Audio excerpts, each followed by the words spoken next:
Hi everyone, it's Quilting Nerd again, and we will continue today with our feathers.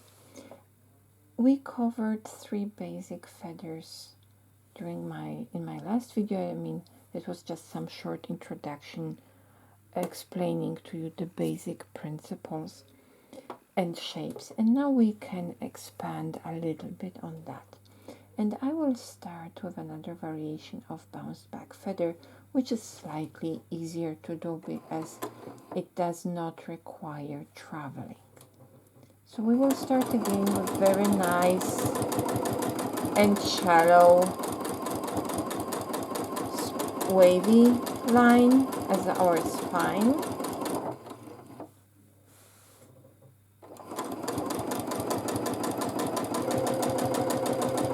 You don't have to hurry.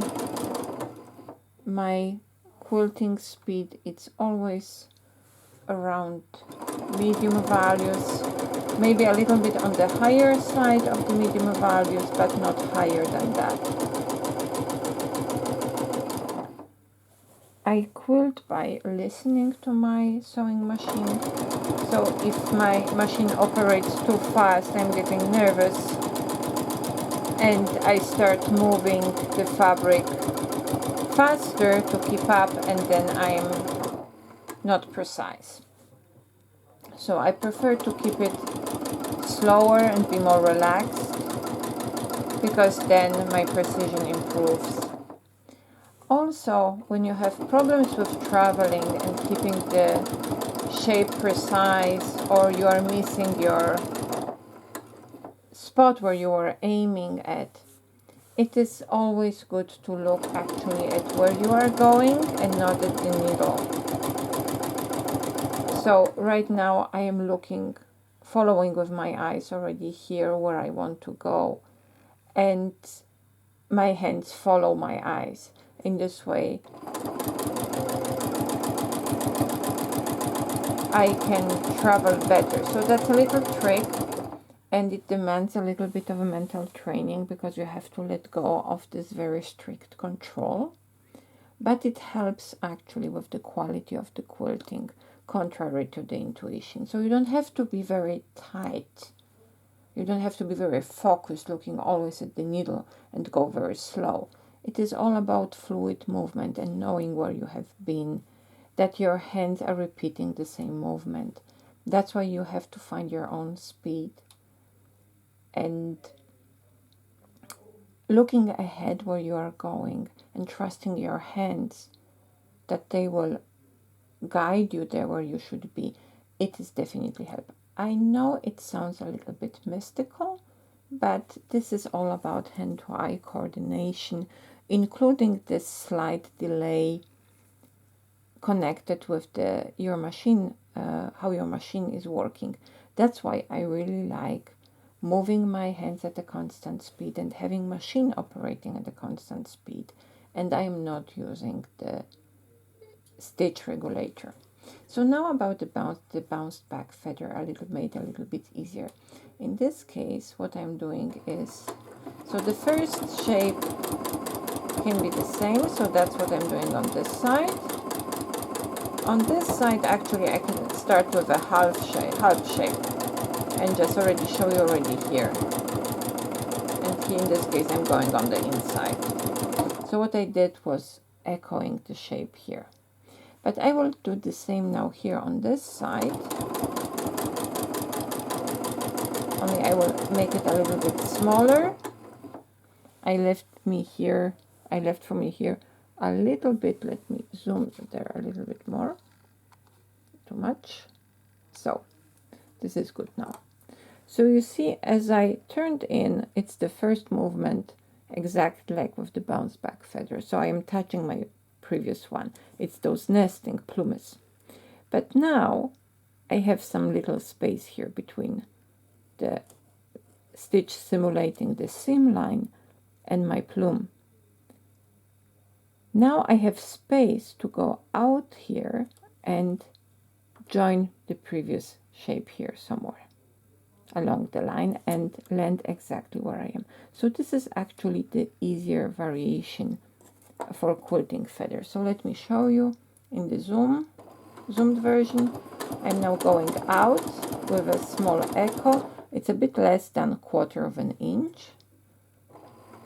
And now I am looking where I'm going, and I am trying to join the previous line at the end. And in this way, I am kinda always starting with the easy situation, because I can very nice drive out from the spine.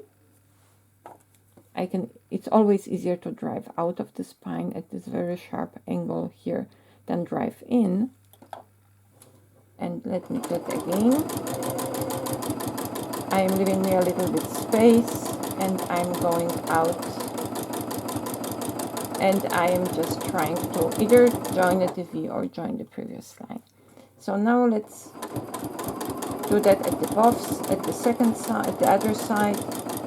Leave a little bit space, go out,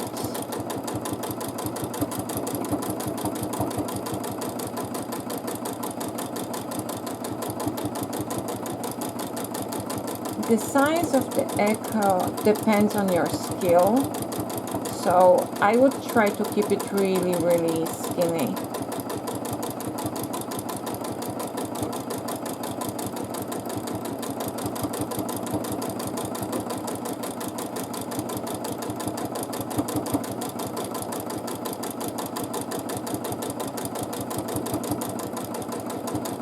And then going back and forth between the sides, you can move very nicely along. No traveling is necessary. Just a little bit maybe on the spine.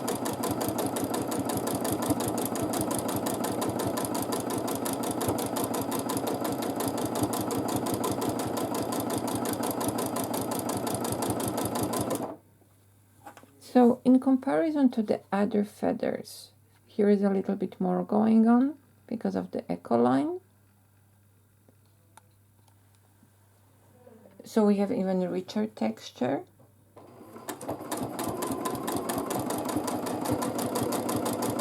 But because of this, that we have to spend twice as much time for each plume, this feather is slightly slower.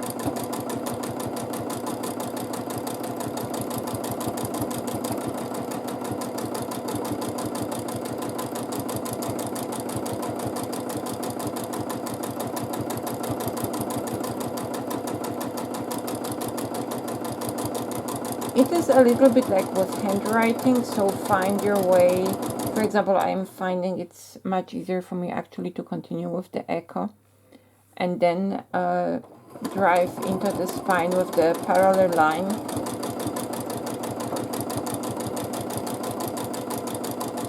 You can keep the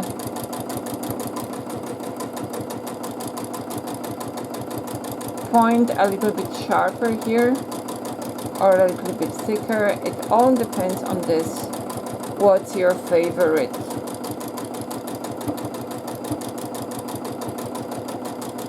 Way of doing things, and what feels right, and what brings you the best result. Because quilting is all about, it's not about copying it exactly like someone else is doing that, because for that we have computers. But about finding your way of executing certain patterns. No two quilters are alike.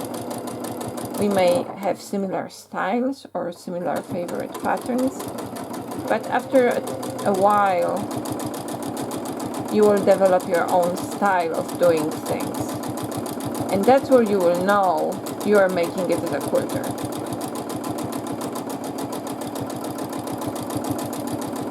It's really like with writing. There are no two people that have exactly the same handwriting unless on purpose.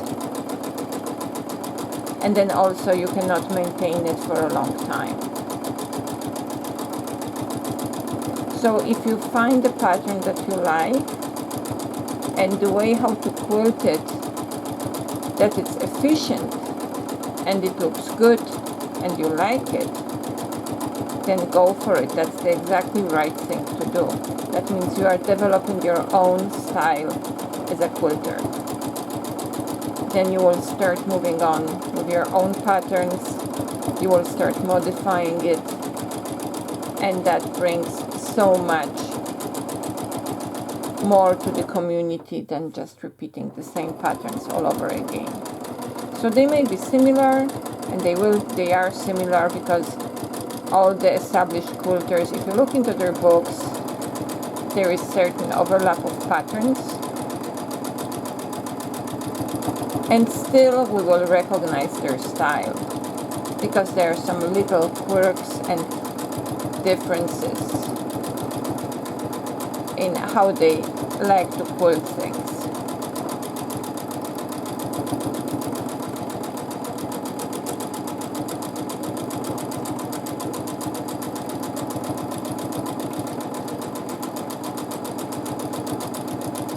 Some like extreme precision, some like a very rich texture, so they are using only double batting, and very dense quilting in selected areas. Some are much more relaxed, some have tendencies to use organic and flowing patterns, and all of them have their own different focus point, what they want to achieve in their quilting. So, and the same is for you. In my case, I just want to try different things. So I will go for very organic doodling, quilting, all patterns at once on one quilt, and then on the next one I will limit me on purpose to 1 or 2 patterns. Okay, 2 or 4 patterns. Otherwise it's too boring. Depends on the patchwork. But let's be realistic. But I will want to try it all till I find something that I like, and then I will keep using it for several weeks on several different projects, and then I will move on to the next one. Trying different things. That's why I'm a nerd, because I have to try and see and define the dependencies and see if I can have similar effect if I will use different approach. That's why so many of my videos are about quilting the same block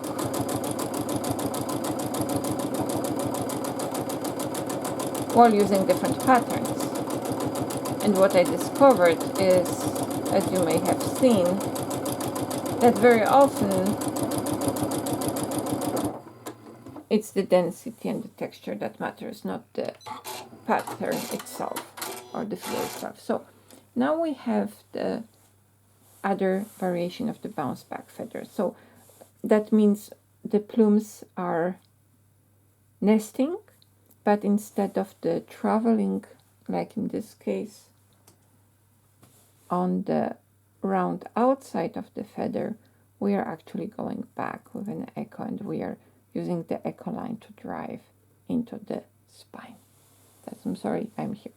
So in this case, we are going on the outside, and in this case, we are using the echo line to go around. So we are kind of slower here, because in the case of the traditional bounce back feather, we are using the movement to start then another plume. In this case, we are just quilting the same one. So, but it's another feather, despite the fact we are using the same principle. Again, I added another element. I think I'm using somewhere around, let me check. This is 2.5, almost 3 inches width. And that's a very good width for such small feathers, narrow feathers, to practice. You can use different shapes. I am doing the stripes for efficiency sake. You can practice immediately in oval shapes or circles or just free shape. I'm doing that because I want to show you that in this way you can have the length to repeat this shape over and over again. This is demonstration and practice unit,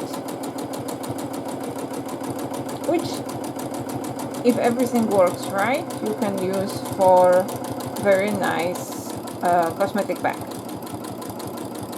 Sometimes you're asking me what I'm doing with all the quilting projects I'm producing in the YouTube videos, and I just cut 9 of them into elements for cosmetic pouches. And I sorted out, I think, 6 more just for pillows. And then there are, of course, the 5 table runners I just finished. So different kind of feather, the same shape, the same principle like with the bounce back feather, but with a little twist. And by twist I mean a little swirl. So we are starting again with, this time I will extend it a little bit more, and I will add a swirl at the end. And I can travel back exactly the same, or I can just do much thinner one. And then here in this case I can, because I traveled a little bit more relaxed, I can add another plume.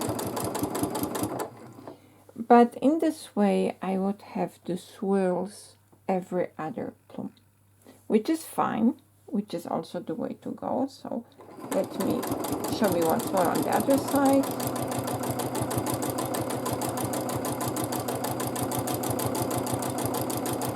Back, and then again one more,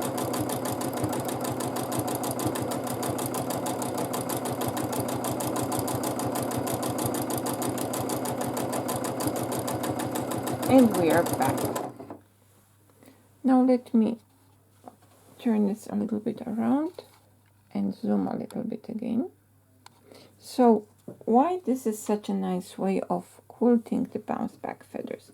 Because you can cheat here, and by extending the shape of the plume a little bit deeper and making the turn, making the little swirl, then you do not have to be very precise going back, because it is a swirl, it's like a twisted ribbon. Then you can take your time, turn back, and then find your way to the previously quilted line and find it. So it is much more relaxed. It gives you a little bit more room for being not precise, because actually it makes the design look better. Now, like, if we will continue like this, we will have the swirls, those decorative elements and practical elements at the same time, so perfect combination, every other plume. There is a way to do that in every single one, but it demands a little bit of concentration because it is directionally challenging. So I will stay for a moment in the bit closer zoom so you can see it. So let me go a little bit closer, and then I'm starting. This is the only part where I have to be precise, so I want to hit the previous plume as close as possible. You don't have to touch it, but it's not, try not to go over the next one. If you do, it's not a problem, because then you can cover it by traveling. So it's just a little bit more experiment in paying attention and precision exercising. So here, for example, I can go like this. You see, I didn't hit it precisely, but it looks good. It adds extra dimension, like twisted element to my thing. And now I am here, and if I will continue and I will actually start first with a swirl. I can now go back and quilt another plume. And the trick to this part is that actually I am quilting a reverse S letter. So you see this is S.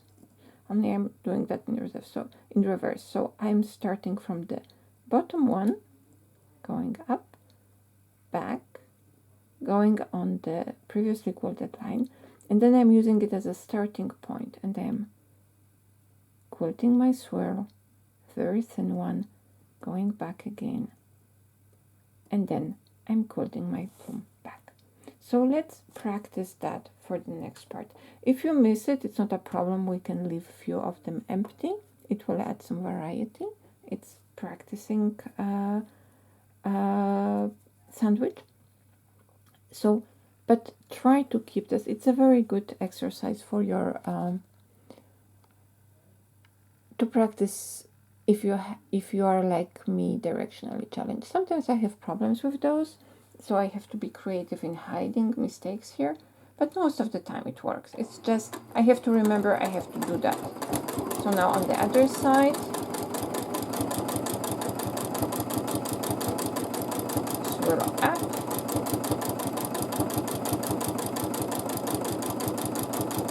and it helps because those swirls are going the same direction. Now I kept them a little bit closer and driving to the spine. Now the other side, swirl, swirl. See, it doesn't matter if I'm hitting them, if I'm traveling very precisely or not. They look good regardless. So now I will make them a little bit bigger.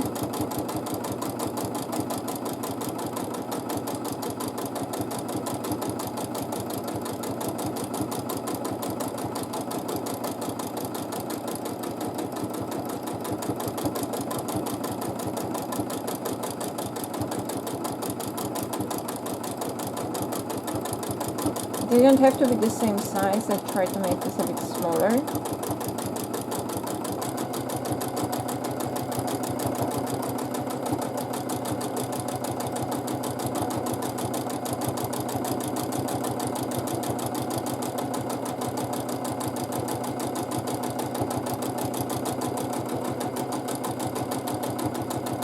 And again, driving in at parallel.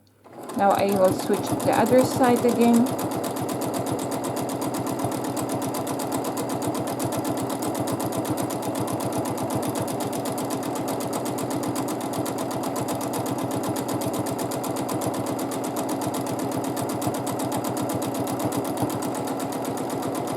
And you can see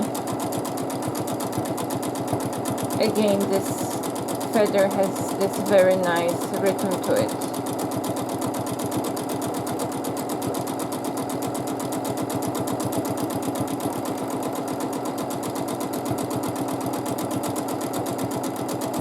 So really this is just an exaggerated bounce back feather because we are just adding those swirls in the middle. It's again the same principle, creating the same shape and just adding this tiny embellishment on the outside in the thickest part of my plume.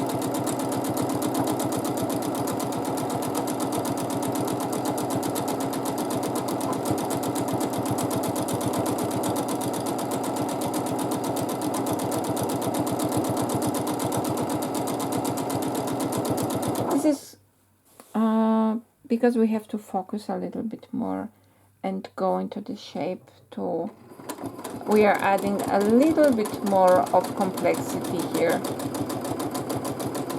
This is actually very good for our hand-eye coordination.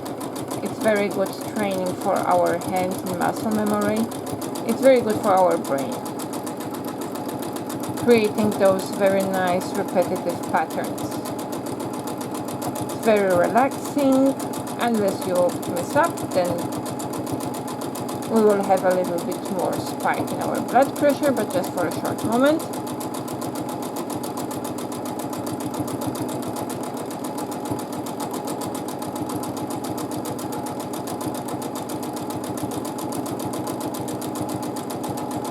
But I heard that using your favorite swear words from time to time is actually healthy for you because it releases the tension. So sometimes we need an excuse.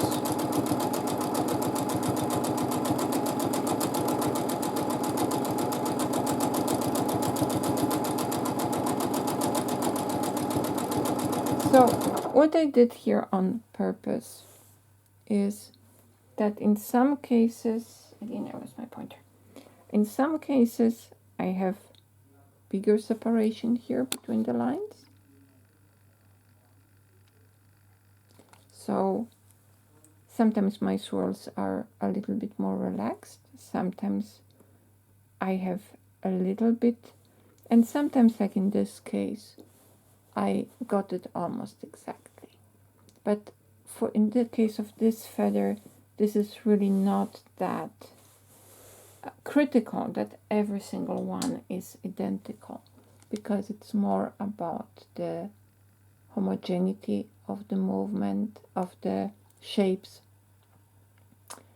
and that they're having this element that if we have a little bit of a difference between the elements, it's just enhancing this natural organic look for me.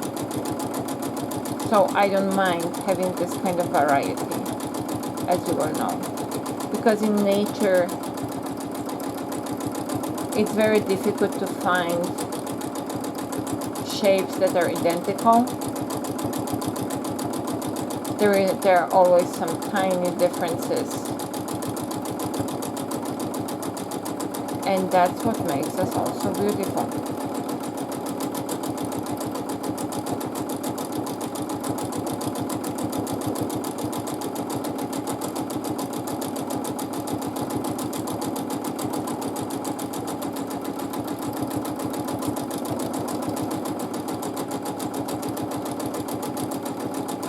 I'm trying to keep my videos somewhere around half an hour, because longer than that it's very difficult to keep someone's attention or demand so much time from you. So probably that will be the last one for today. And the next one, in the next video, I will show you some 2 feathers with modified shape for the plumes. And let's see how much fun we can have with those.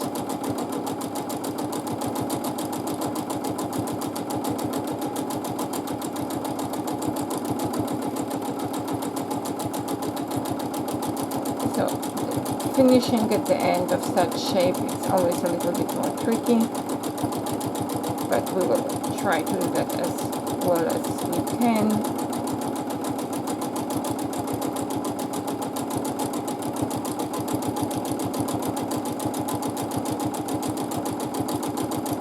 So, and that would be the 2 variations of the bounce back feather. The one with the echo and the one with the swirl.